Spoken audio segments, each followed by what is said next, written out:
In your actions, don't procrastinate. In your conversations, don't confuse. In your thoughts, don't wander. Marcus Aurelius. This is part 2 of our best 3 interview question video series. As a reminder, I've hired thousands of people over my 25-year career. I am the author of the book Think Like a Recruiter, Get That Job. I've taken another 3 questions from my book to discuss now in this video. These are great preparation questions that will help you showcase your knowledge, skills, and ability. For more information, watch part 1, which covers 3 different interview questions and a few more details about preparation. Today is all about preparing for the next 3 questions you might be asked at your next interview, including some suggested approaches to take in answering those questions. If you don't already know, my name is Lisa. I'm an HR director with a Master's of Information and over 25 years of experience working in human resources. Let's delve into it now. You may have heard these interview questions before in other interviews you've participated in. I feel these are questions in different variations are used by many employers. The approaches I provided to answer these questions are just opinions on what I feel employers are looking for in candidates. Normally there's a mix of situational and behavioral questions during the interviews. Situational questions are what-if questions, if you want to see how you would respond given the situation they presented. Behavioral questions are looking for how you've handled yourself in the past, predicting how you will conduct yourself in the future. The first question is your opportunity to set the stage for the committee to showcase how you will actually do on the job. Can you stay calm, cool, and collected as many demands are put on you? Can you meet the employer's objectives on time and on budget? The question is, tell us about a project you were the lead for and describe the process and outcome. Depending on the level of position you are applying for, I think you will come across a question like this in the interview. Hopefully you can rely on specific examples from your current or previous work experience. If you have no formal work experience, you can use experience outside of that is relevant. Examples could be from school, such as group projects or volunteering for an organization and leading a project for that organization. Again, write this out in advance and pick a project that has a good outcome if you can. Describe the project, what was at stake if the project was not successful, people you coordinated or managed if applicable, how you stayed organized, the timeliness of updates on the project for management, any issues you ran into, and how they were solved, and lastly, the outcome.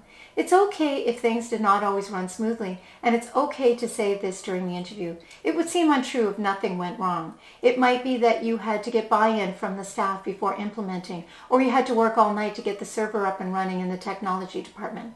The fact of the matter is, you want to showcase to the interview panel you could run a project from start to finish with minimal assistance, and it was successful in the end. Even a partial completion with a deadline to complete in phase 2, for example, is great to give as an example if there are good reasons for the phased-in approach. Remember, no negative discussions about colleagues or boss, no blaming other people, etc. Challenges must be presented as opportunities, and you have the solutions to overcome. Every problem must come with a solution when presented to your boss or management. The next question is an opportunity to explain how well you work with colleagues or manage staff.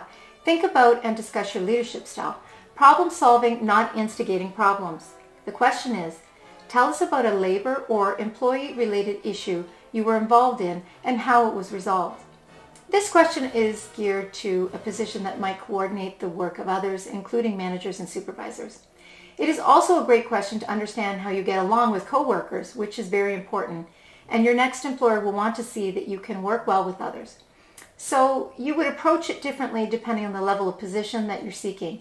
If it is a manager or supervisor level, if you have experience in union grievance processes or performance-related meetings, you could discuss what happened, how you handled it, and the positive outcomes. Even if you did not win the grievance or you had to give a poor performance review, these are great examples of you having difficult conversations. They will show the employer that you're not afraid to deal with situations, and it's okay to get support from human resources. That's what human resources are there for, to help you be successful. If you are not a supervisor, you could talk about an issue you might have had with a coworker and how you worked through it with them. For example, it could have been a disagreement on how to complete a task or process, but you found a way to compromise or had an opportunity to educate your colleague. The main point you want to make is that whatever transpired was dealt with between the employee and you.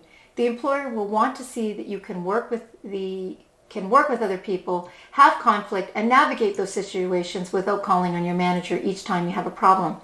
Do not list past complaints like my manager or director did nothing to assist, or complain about your colleague's behavior. Be professional and stick to the facts.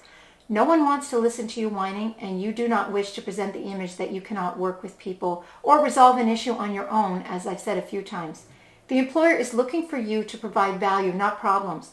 Show them that any issue can be resolved by listening and working through the problems together to come to a suitable resolution that really does not impact the company significantly. If after all your attempts it could not be resolved, and you would explain this step to the interview panel, you could indicate you involved the manager or boss.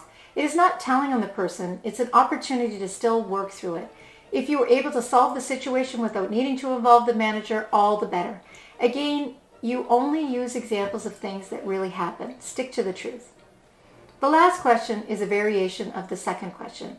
It is here because you need to have a few examples in your notebook to answer the question. The question is, can you tell us about a time when you had to deal with a difficult situation or a conflict at work? What happened and how did you handle it? Employers love to ask this question because it will give them insight into what you may think is difficult, a prediction of what your coping skills are like, and whether you can deal with conflict. What you may think is difficult may not seem difficult to them at all. Try to pick something that was difficult, such as a situation that impacted the business, not your fault, but could be resolved by dealing with the conflict head-on. For example, if you were a project lead, focus in on one of the details of that project. This time, you're not giving the broad overview like in the first question. It could be that one person on the team was not completing tasks on schedule and required a lot of follow-up. Your action would be to schedule time with the person, provide them with proof/data that they were missing deadlines, and ask them why. It could be something unrelated to the project at home, or it could be they needed more support or more training. This shows that you managed all the facets of the project, including people.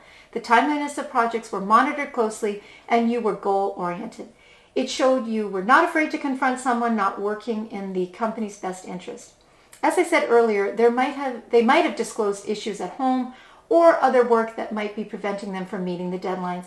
Maybe it was childcare. Allowing them to come in later might fix the issue. You showed empathy by asking why and found out more information from the person to assist you in diverting the problem and ensuring the project was done on time. Together, you put a plan in place to ensure they stayed on track and met deadlines in future.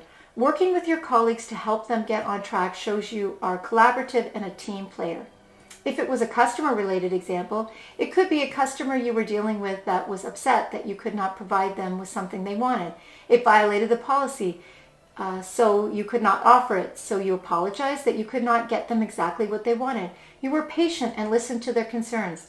Thinking creatively, you thought of an alternate solution, another way to provide a similar service, so you recommended that to the customer instead. The customer left happy, and you took the time to deal with their problem, and they got the assistance they need.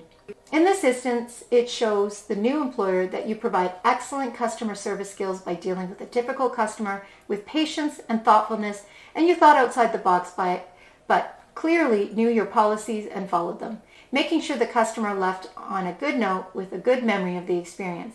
Again, these two examples I provided are just examples. You'll have to write down your own experiences and break them down.